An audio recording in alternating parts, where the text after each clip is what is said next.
Fala aí pessoal, sejam todos muito bem-vindos a mais um vídeo aqui no meu canal no YouTube. Não esquece de, antes de mais nada, descer o player aqui, ó, clicar no botãozinho vermelho e se inscrever aqui no canal. Não esquece também de ativar o sininho para receber todas as notificações e deixar para vocês aqui uma indicação muito interessante. Um dos nossos parceiros aqui nesse canal é o Biolodúvidas com o professor Patrick Gomes. Eu também participo de vários vídeos lá, vou deixar aqui no card para que você possa ser direcionado para o canal do Biolodúvidas. E lá no canal do Biolodúvidas você vai encontrar diversas aulas de biologia, na verdade todas as aulas de biologia que você precisa, além de você encontrar também aulas comigo, falando um pouquinho aí sobre bioquímica, farmacologia, enfim, uma série de aulas que tem lá no canal Biolodúvidas que são muito bacanas. E hoje, logo depois da vinheta, você vai ter uma aula sobre a parte 2 de modelos atômicos. Nessa aula você vai ver o modelo atômico de Rutherford, o modelo atômico de Bohr e o modelo atômico de Sommerfeld. Então você vai acompanhar comigo todas as principais características desses modelos logo depois da vinheta.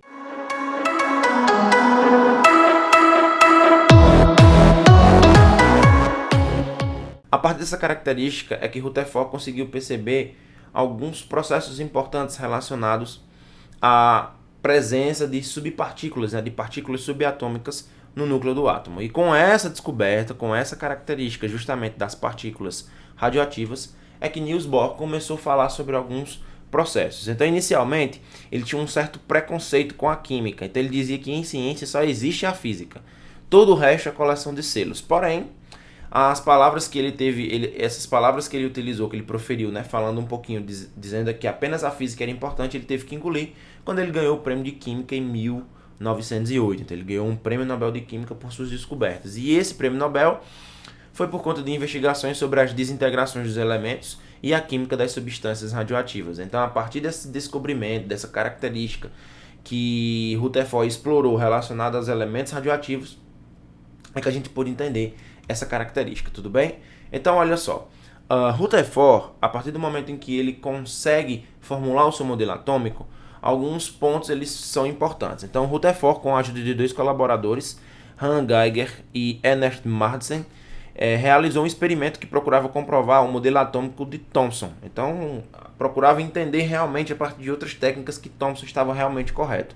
O experimento consistia em bombardear uma fina folha de ouro com poucas milhares de camadas de átomo de espessura, Então a espessura dele ainda era um pouco grande, 0,0001 centímetro, com partículas alfa emitidas pelo elemento radioativo polônio. Então você pegava o polônio e esse elemento nós utilizávamos, para emitir essas partículas radioativas. O que era que se esperava do experimento de Rutherford? No experimento de Rutherford, se esperava que as partículas alfa que têm carga positiva, elas passassem por dentro do átomo de maneira uniforme, certo? Então essas partículas deveriam passar de maneira uniforme, sendo atraídas pelos elétrons que estavam incrustados nessa massa positiva que seria o esperado do modelo de Thomson, certo? Porém, esses resultados aqui, infelizmente, eles não puderam ser comprovados dessa forma. Então, no modelo de Thomson, não existe nenhuma região de grande concentração de carga positiva ou negativa. As cargas elas estão uniformemente distribuídas pela esfera. Por isso, não eram esperados grandes desvios durante a passagem da partícula alfa, já que a gente já sabia que a partícula alfa tinha caráter positivo. Só que é o seguinte, quando o experimento de Rutherford aconteceu, alguns outros resultados acabaram sendo observados. Então, quando essa partícula alfa foi emitida, ela sofreu uma série de desvios. E esses desvios automaticamente nos traziam outras perspectivas, outros resultados, outros questionamentos. Então, tudo isso foi muito surpreso por todos eles, foi muito indagado por todos eles, tanto por Rutherford quanto por seus colaboradores, porque nesse modelo não se esperava que esses desvios fossem tão intensos relacionados à presença das características atômicas. E aí, Rutherford diz o seguinte: digo com certeza que não acreditava que houvesse aqueles desvios, pois sabíamos que a partícula alfa era uma partícula de grande massa com muita energia. Foi o mais incrível episódio que até então me ocorrera. Foi como se disparasse um projétil de 15 polegadas contra um pedaço de papel e o projétil fosse refletir e atingisse o atirador.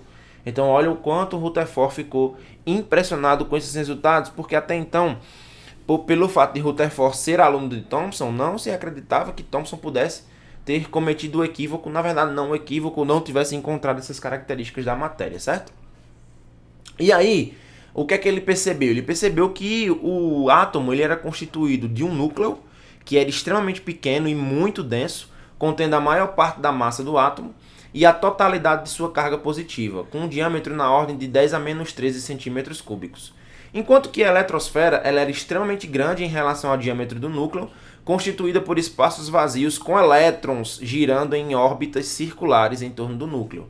E o diâmetro era cerca de 10 a menos 8 centímetros. Então, o modelo de Rutherford, o modelo inicial de Rutherford, falava do que nós chamamos de modelo planetário, né? Você tinha ali um centro, que seria o núcleo, e essas órbitas circulares ao redor do núcleo, feita pelos elétrons. Então, a gente já tinha descoberto aqui do elétron, que era justamente a partícula negativa que foi descoberta por Thomson, e aqui no centro nós tínhamos o núcleo, né, que concentrava, nesse caso, toda a carga positiva do átomo. Então a carga positiva do átomo acabava sendo concentrada aqui no núcleo dele, beleza? Com esses experimentos, né, com esses dados que foram observados, algumas coisinhas precisavam ser interpretadas. Então Rutherford passou a começar a interpretar o que estava acontecendo. Então, se ampliássemos um núcleo até o tamanho de uma bola de gude, os elétrons seriam encontrados a mais de 10 km de distância. Então, isso significa que existe uma atração entre o núcleo, que é positivo, e os elétrons, que são negativos. Gente, nunca esqueçam dessa relação de carga. Núcleo é positivo, elétron é negativo. Então, existe uma força de atração entre eles. Ok? Então, um grão de areia contém mais átomos do que estrelas em nossa galáxia. Então, veja o quão pequeno é essa análise que eles conseguiram fazer. O mundo e tudo que nele existe é constituído a partir do quase desprezível. Ou seja, por mais que a gente entenda que não existe uma característica que possa ser evidenciada nessas estruturas, por menor que sejam, elas são um universo atômico. Então, existem ali partículas ínfimas, muito pequenas, que foram descobertas aí por Rutherford. Então, Rutherford falou um pouquinho sobre a descoberta do próton. Então, os prótons eles foram descobertos em 1917, quando Rutherford realizou a primeira transmutação artificial. Tio Rafas, o que seria transmutação artificial? Assiste minha aula sobre radioatividade, tá? Nessa aula eu falo sobre esses processos. Produzindo oxigênio a partir do bombardeamento de nitrogênio com partículas alfa. Então, o que foi que ele percebeu? Ele bombardeou aqui... aliás, o contrário, né? Ele bombardeou o nitrogênio com essas partículas alfa, acabou formando o oxigênio e liberando um próton. Pessoal, essa transmutação artificial nada mais é do que a transformação de alguns elementos químicos pela inserção ou bombardeamento de partículas radioativas. Esse bombardeamento vai produzindo aí partículas radioativas, aliás, novas partículas, né, de acordo com a quantidade de partículas radioativas que você bombardeou nos elementos químicos, ok? Professor, isso seria uma alquimia? Não, não seria uma alquimia, porque a alquimia, os cientistas acreditavam que você poderia transformar um elemento em outro a partir apenas de mudanças nas condições. Aqui não, a transmutação é um processo onde comprovadamente a gente consegue fazer essa transformação, porém pode ocorrer uma liberação muito grande de energia ou de partículas subatômicas que podem instabilizar certos processos químicos, tá? E aí, em 1932, Chadwick descobriu o nêutron bombardeando o núcleo de átomos de berílio com partículas alfa. Percebem que tudo começou a andar um pouco mais rápido depois da descoberta de partículas radioativas. Então, a partícula alfa bombardeando os núcleos de berílio acabava produzindo carbono mais liberação de nêutrons. Só que esses nêutrons, pessoal, eles foram muito importantes para a descoberta de fissões nucleares. Tio Rafos, o que são fissões nucleares? Não deixe de assistir minha aula sobre radioatividade, tá? Vou deixar aqui no final do vídeo e nos cards aqui durante a nossa aula. Então, a partir da descoberta desses fenômenos, né, dos fenômenos radioativos, a gente pôde observar essas características muito interessantes relacionadas à descoberta ou à característica atômica, tá? E aí o que foi que Chadwick concluiu? Ele concluiu o seguinte, ele concluiu que os átomos eles eram constituídos de 3 partículas fundamentais. Quais eram, tio Rafas? O elétron, que tinha uma carga relativa negativa de -1, o próton, que tinha uma carga positiva, e o nêutron, que não tem carga. Muito cuidado com isso. O nêutron, ele não é neutro. O nêutron, ele não tem carga, seja ela positiva, seja ela negativa. Ele não tem, por isso que a carga dele é 0. E entre todos eles, a menor massa seria a massa dos elétrons, por isso que eles têm uma movimentação mais intensa por conta de sua massa que é menor, tudo bem? Enquanto os prótons e os nêutrons apresentam ali uma carga semelhante entre os dois. Então Chadwick, só uma curiosidade, que descobriu o nêutron, ele era aluno de Rutherford e Rutherford era aluno de Thomson. Então perceba que foi passado aí, né, meio que um barema, né, entre todos esses estudiosos da época, ok? Bom, falando ainda sobre algumas descobertas, né, relacionadas às partículas radioativas, a gente pode aprofundar um pouco mais. Recentemente, a gente percebeu que os prótons e os nêutrons eles são formados por outras partículas ainda menores, que são denominadas de quarks. Então, os quarks eles foram descobertos em 63 por Murray, né, que ganhou o Prêmio Nobel de Física em 69, e atualmente só existem dois tipos de quark na matéria, o quark up e o quark down. O quark up ele tem aí uma característica de ser um pouco mais pesado, né? Ele tem uma carga positiva e ser um pouco mais pesado. Enquanto o quark down ele é um pouco mais leve e tem uma característica um pouco mais negativa, certo? E aí essas partículas subatômicas elas são formadas de acordo com a presença dessas duas subpartículas, né? Então o próton ele seria formado por um quark up, né? Dois quarks ups na verdade e um quark down. E aí por isso que sobraria a carga mais um. Se você somar todas essas frações, pessoal, ó, se a gente fizer a soma dessas frações, a gente vai perceber que o resultado final é positivo, certo? Enquanto o nêutron seria formado por um quark up e dois quarks down. Por isso que ele não é neutro. As cargas elas não se anulam, simplesmente a soma das cargas é zero, ok? Então essa soma de cargas é zero, por isso que o nêutron ele tem essa característica, ok? Então a estrutura atômica é muito mais complexa do que se imaginava, né? Então a partir de tudo isso a gente conseguiu perceber que existia aí um modelo padrão. Qual seria esse modelo padrão? O modelo padrão ele considera a existência de 12 partículas de matéria, que são chamadas de 6 leptons e 6 quarks, e 4 partículas de força, tá? A combinação dessas partículas dá origem a todas as outras conhecidas. Essas partículas são denominadas de partículas elementares. Pode ser que no futuro se descubram aí outras partículas que constituem as partículas elementares, mas até o momento toda a matéria e suas subpartículas, né, especialmente as subpartículas atômicas, elas são exatamente constituídas dessas partículas elementares, que são 6 leptons, 6 quarks e 4 partículas de força. Como você percebeu, embora a teoria de Rutherford tenha trazido aí conceitos novos em relação ao átomo, principalmente em virtude da descoberta da radioatividade, a teoria de Rutherford também teve alguns problemas relacionados especialmente aos aspectos físicos. Então, nesse momento, a gente vai falar muito da física de partículas, vamos falar um pouco sobre a física relacionada à química quântica, tá?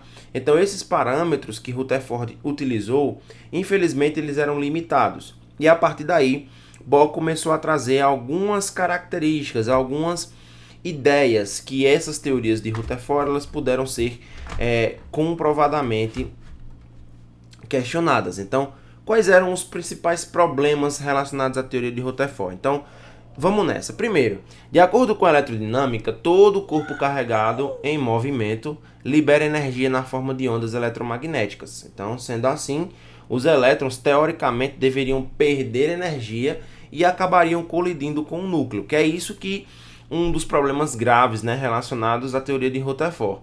Teoricamente, pelo fato do elétron ter uma carga negativa, né, o elétron aqui com carga negativa e o núcleo com carga positiva, esses elétrons, ao estarem em órbitas circulares, deveriam perder energia, e a partir do momento em que eles perdem essa energia, em um determinado momento eles deveriam colidir no núcleo, tá? Então esse foi o primeiro problema relacionado à teoria de Rutherford.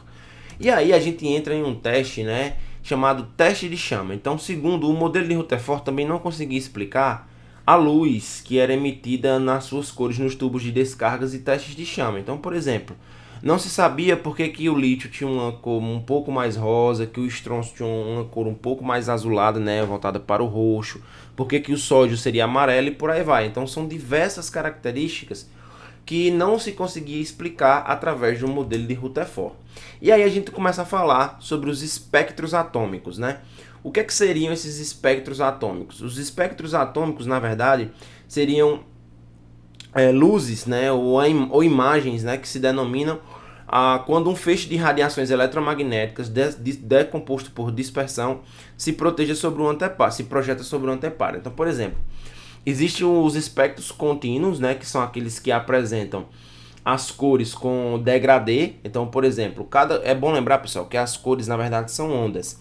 Então essas ondas elas têm comprimentos diferentes, né? Diferentes. Então eles podem ser contínuos, ou seja, uma onda ela vai se sobrepondo à outra, apenas modificando o seu comprimento, ou ele pode ser descontínuo, onde você percebe a presença de intervalos entre os espectros.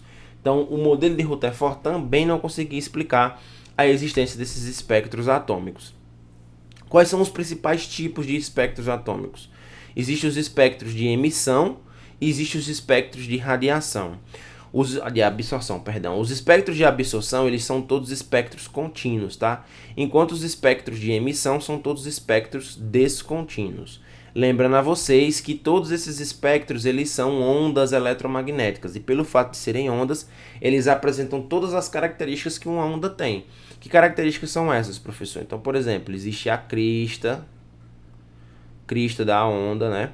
Existe o vale, existe o comprimento de onda, que nesse caso é lambda, né? Que é justamente a distância entre duas cristas ou dois vales. Existe a amplitude da onda também. Então, todas as características relacionadas às ondas também existem para os espectros. Existe frequência, né? Que é o número de cristas em uma unidade de tempo ou de vales. Então, tudo isso é necessário que você se lembre em relação aos espectros atômicos, tudo bem? Bom, os espectros, quando a gente fala dessas características, é bom lembrar que esses espectros eles podem ser utilizados até, por exemplo, para identificação de digitais. Então as digitais, né, vocês podem perceber que são vários espectros diferentes, em linhas diferentes, e essas linhas diferentes automaticamente geram um procedimento ou um processo de formação de digitais. E aí entra também os espectros da emissão solar, né? Então o Sol, quando ele emite as ondas eletromagnéticas, esses espectros acabam sendo identificados por determinados elementos químicos que são importantes, que são interessantes, né? Então, por exemplo, a gente tem o espectro do cálcio, o espectro do ferro, do hélio, do sódio, do oxigênio, e por aí vai. Lembrando que essa teoria dos espectros, pessoal, ela pode ser evidenciada, por exemplo, em uma série bem interessante, que é a série Cosmos. Eu recomendo muito que vocês assistam. Então, na série Cosmos, no episódio 5, que é o episódio intitulado de Escondido da Luz, ele fala um pouco sobre essas características dos espectros e a importância de se estudar esses espectros do ponto de vista de conhecimento dos elementos químicos, tá? O que tem muito a ver com os modelos de Bohr, tá? Então, resumidamente, os problemas de Rutherford foram: primeiro, o colapso do átomo; segundo, a luz emitida nos tubos de descargas e nos testes de chama; e os espectros atômicos. Então, todos esses problemas foram em parte explicados pelo próximo modelo, que no caso é o modelo de Niels Bohr. Mas antes de estudarmos o modelo de Bohr, temos que ver alguns conceitos que revolucionaram a física da época e que esses conceitos foram utilizados por Bohr como um embasamento básico para a geração do seu próprio modelo atômico, tá? Lembrando, pessoal, que como eu mencionei para vocês, os modelos, né, as características relacionadas a esses átomos, elas são super importantes. Por quê? Porque entre o modelo de Rutherford e o modelo de Niels Bohr, nós temos aí a física quântica. Então a física quântica traz para a gente justamente esses conceitos que ora Rutherford não conseguiria explicar. Entendendo como funcionam essas características, a gente fala primeiro da teoria de Planck, né? Então Max Planck, ele fez em 1900 a teoria dos quanta. O que é que ele falou? Ele disse o seguinte: Planck propôs que os átomos eles só podiam liberar ou absorver energia eletromagnética em blocos ou pacotes, ou seja, não era de uma única vez, tá? Com quantidades distintas de energia, ou seja, a troca de energia entre a matéria e a radiação eletromagnética não ocorre de forma contínua, de uma vez só. A quantidade mínima de energia eletromagnética que um átomo pode absorver ou emitir foi chamada de quantum. Então, quantum é uma quantidade de energia que um átomo pode absorver ou emitir. Então, a absorção e a emissão de energia eletromagnética pela matéria são quantizadas. Para você poder entender a teoria de Planck, eu criei uma pequena analogia. Então, imagine que você vai precisar subir uma escada, tá? Quando você sobe uma escada, cada degrau desse, você está porcionando a sua energia. Então, você pode ir utilizando uma quantidade de energia diferente ou contínua em cada parte do degrau. Quando você sobe uma rampa, essa energia gasta ela é de maneira uniforme, tá? Ela é direta, então não tem como você utilizar uma quantidade de energia quantizada, ou seja, diferente aqui na subida da rampa. É impossível, você vai ter que utilizar a energia de uma vez só. Então essa é a analogia. Para Planck, os átomos, quando eles emitiam ou absorviam energia, eles emitiam justamente nos degraus, ou seja, dependendo do degrau, você tinha uma absorção maior ou uma liberação maior de energia.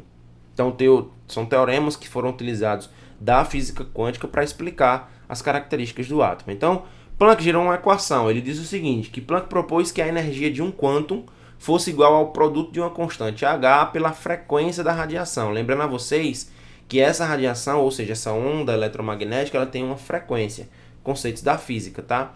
Então, ele disse o seguinte, que essa constante de Planck, né, que é o H, 6,63 vezes 10 a menos 34 joules vezes segundo, é 100 centilhões de vezes menor que 1. Então essa equação de Planck eu estou mostrando para vocês apenas para você ter uma compreensão real do que está acontecendo. E aí Einstein, em 1905, disse o seguinte, para explicar o efeito fotoelétrico estudado em física, Albert Einstein, que acreditava na proposta de Planck, é importante dizer isso, propôs que a radiação eletromagnética se propagava de maneira descontínua em pacotes de energia, que mais tarde foram denominados de fótons. Então a energia contida em cada fóton corresponde a um quantum de energia, que é calculado pelo valor. Energia do fóton é igual à constante de Planck vezes frequência. Então fóton e quantum não são a mesma coisa. Quantum a gente fala de energia quantizada, enquanto fóton a gente fala da energia contida dentro de um quantum, ok? Então essas foram as características descritas aí por Albert Einstein.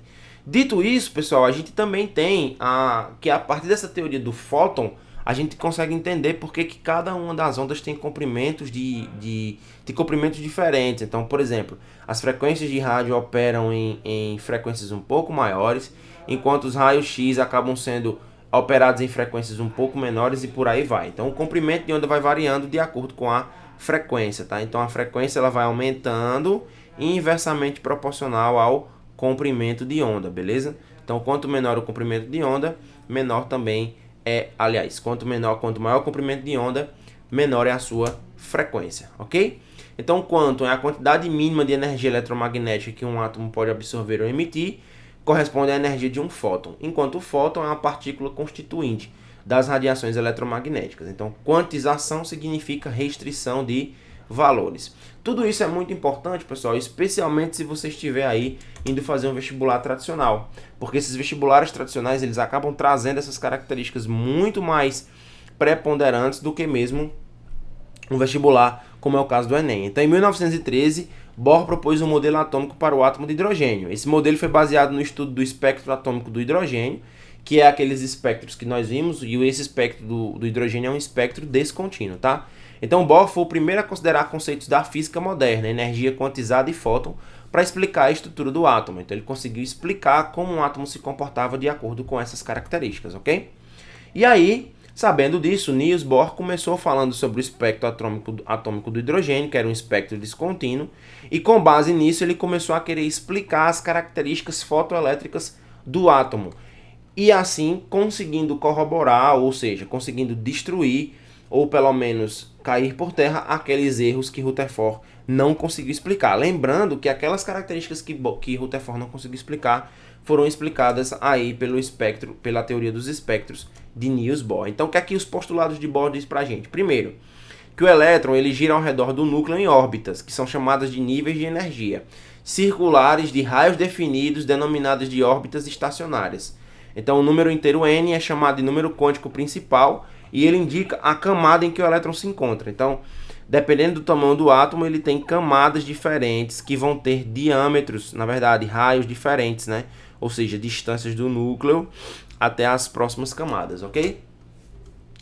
Dito isso, o Bohr também fala o seguinte, que cada órbita estacionária possui um valor determinado de energia. Nessas órbitas, o elétron pode se mover sem perder ou ganhar energia. Ou seja, se eu tenho um elétron em uma determinada camada e esse elétron se move dentro da mesma camada, automaticamente esse fato de se mover dentro da mesma camada, ele não precisa nem absorver nem liberar energia. Mas se um átomo se move entre camadas, aí esse processo pode acontecer. ok? Ainda falando dos postulados de Bohr, Bohr diz o seguinte, ó, que o elétron ele pode passar de uma órbita estacionária para outra mediante a absorção ou emissão de uma quantidade de energia, sendo que a quantidade de energia emitida ou absorvida é sempre igual à diferença de energia entre os níveis envolvidos na transição, que a gente chama isso de salto quântico, ou seja, um elétron ele pode receber uma quantidade de energia, saltar de camadas e retornar a essa camada emitindo luz eletromagnética. Então veja, o elétron recebe essa energia, salta de camada e quando ele retorna, ele libera essa mesma quantidade de energia, só que agora na forma de luz. Isso explicaria o processo de formação dos espectros dos elementos químicos. Então, inicialmente, absorção de energia, o elétron salta de camada. Liberação de energia, o elétron volta para a sua camada de origem, ok?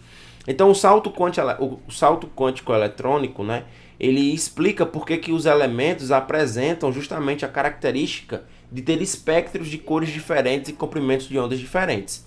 Ok? Então o elétron recebe essa energia, salta de camadas, libera essa energia na forma de luz e retorna para a camada de início, certo? Sabendo disso, a gente tem aí a diferença hoje entre as lâmpadas incandescentes e as lâmpadas fluorescentes. Enquanto que a lâmpada incandescente, né, aliás, a lâmpada fluorescente, ela apresenta essa característica, né, do elétron receber a energia e ele saltar de camadas, retornando à camada anterior, liberando luz, né? As lâmpadas incandescentes, elas apresentam apenas o aquecimento desses átomos, né? Ou seja, o aquecimento dessa substância, e elas duram muito menos. Por quê? Porque esse processo acaba desgastando, né, toda a característica daquela lâmpada, tá? Então, ó, a bobina de Tesla é um transformador ressonante capaz de gerar uma alta tensão. No vídeo, vemos que o que acontece quando ligamos uma bobina de Tesla próxima às frascos contendo diferentes gases. Então, eu tenho hidrogênio, hélio, neônio, acho que aqui é sódio, criptônio e por aí vai, argônio, tá? Então, veja que quando eu passo a bobina de Tesla, veja que os espectros são bem diferentes uns dos outros, né? Bem diferentes mesmo, ok? Isso é uma característica dos espectros atômicos explicados por Bohr, tá? Então, de acordo com Bohr, cada linha do espectro atômico correspondia a uma transição eletrônica espectral. No entanto, o modelo de Bohr só foi capaz de explicar de modo satisfatório o espectro do hidrogênio e dos íons hidrogenoides, que possuem apenas um elétron. Por isso, seu modelo ficou conhecido como o modelo do átomo de hidrogênio, porque ele só conseguiu explicar isso para átomos pequenos, mas ele mal sabia que isso valeria também para átomos maiores. Então, o que é que acontece?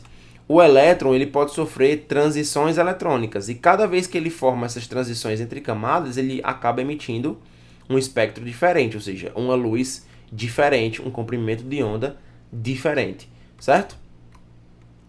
Então o que é que acontece? Acontece o seguinte, ó, acontece que cada um desses espectros, né, cada um desses diagramas de energia, à medida que você vai se distanciando do núcleo, a energia vai aumentando, tá? Essa energia vai aumentando, vai aumentando, vai aumentando, vai aumentando. Então, a grande diferença é que à medida que ele vai se distanciando do núcleo, a diferença de energia dos níveis, ela é pequena, ela vai diminuindo. Porém, a quantidade de energia no todo, ela vai aumentando. A tendência é que ela sempre aumente, ok? Então, se eu tiver, por exemplo, 4 níveis de energia, eu vou ter 6 possíveis transições, 6 fótons e 6 linhas espectrais, ok? E aí alguns fenômenos que são importantes que foram justamente explicados também pelo modelo de Niels Bohr. Então, a incandescência, que é a emissão de luz ocasionada por aquecimento, tá? Então a lâmpada incandescente ela fica quente, por isso que ela emite luz. E outros fenômenos eles são importantes, por exemplo, triboluminescência, que é a emissão de luz provocada por um choque ou atrito. Então, quando você atrita duas substâncias, elas acabam emitindo luz. Então a gente chama isso de triboluminescência, certo? Outras características, a emissão de luz provocada por um choque ou atrito pode acontecer com os cristais de trifenilfosfina. Quando você tritura eles, eles emitem essa luz azul, certo? Que a gente chama isso de triboluminescência.